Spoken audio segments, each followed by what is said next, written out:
live your life the way that you want to leave your life.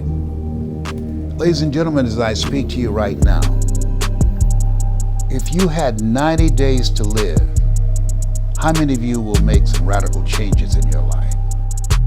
And most people raise their hands. And then you take a poll, you know what the majority of them will say? I will quit my job. Why? Because that's not them. They're not doing something that's them. You spend 40 to 60 hours a week doing something that's not you. That's stressful. But if you're doing something that's you, that's your passion. And so when you realize that we have a choice to accept life as it is, or be an active force for good, to decide, I don't want to just survive. This is not me. What it takes to survive and what it takes to live, those are two totally different things. And you got to be willing to work for that. A lot of people are afraid of that four-letter word. Willingness, W, the willingness to do the things today others won't do in order to have the things tomorrow others won't have. O, ownership of your life, taking full responsibility for where you are. George Bernard Shaw said that people that make it in his life, they look around for the circumstances they want, and if they can't find them, they create them. The R stands for willingness to reinvent yourself. To that in order for a man to gain his life, he must lose his life. So you've got to be willing to die to who you are now, to give birth to who you are to become. And the K stands for kindred spirits. You've got to come out from among people who don't have goals, who don't have dreams. People rub off on you. You earn within $2,000 to $3,000 of your closest friends. Academy Award winner Sidney Poitier said, when you go for a walk with someone, something happens without being spoken. Either you adjust to their pace or they adjust to your pace. Whose pace have you adjusted to? And so if people are willing to do the work, whosoever will, let him come. A person convinced against their will is of the same opinions. And search for meaning, Viktor Frankl. And he said, he was in the Nazi German concentration camps. He said the Jews that survived the inexpressible cruelties of Nazism had some power greater than themselves that they believed in, or some movement that they bought into, or some family member that they were determined to see again. And what it boiled down to, he said, if you know the why for living, you can endure almost anyhow. If you got a reason that drives you.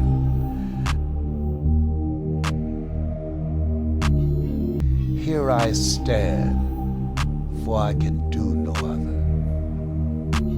And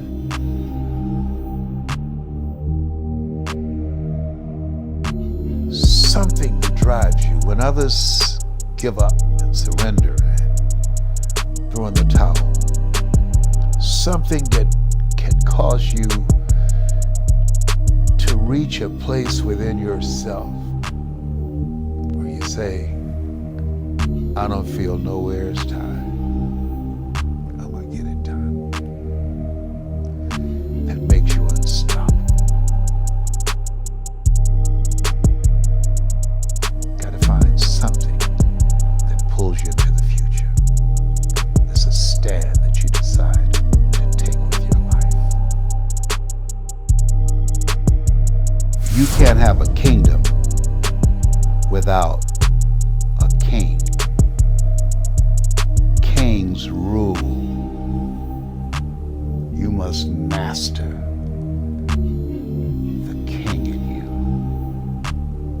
Most of us have been programmed to fail. most of us are being manipulated by the media, by computers. Studies indicate that most people look at their phone over 400 times a day. They've given up control, the real estate of their mind, the kingdom within, to commercial advertising. They've been programmed to be fans, to be spectators, as opposed to being co-creators. We were born to create.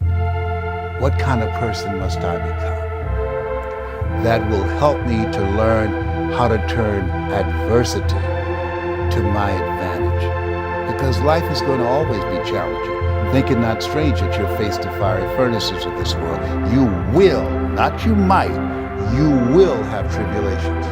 It's a part of the process. And so our goal is to master your kingdom. That we have to go within, as we say, that you don't live life as it is, you live life as you are. And so if we train our children how to live their lives from the inside out as opposed to the outside in, we can reduce the dropout rate, the suicide rate, the unexplained violent behavior, people fighting over toilet paper in a grocery store or fighting over a parking spot.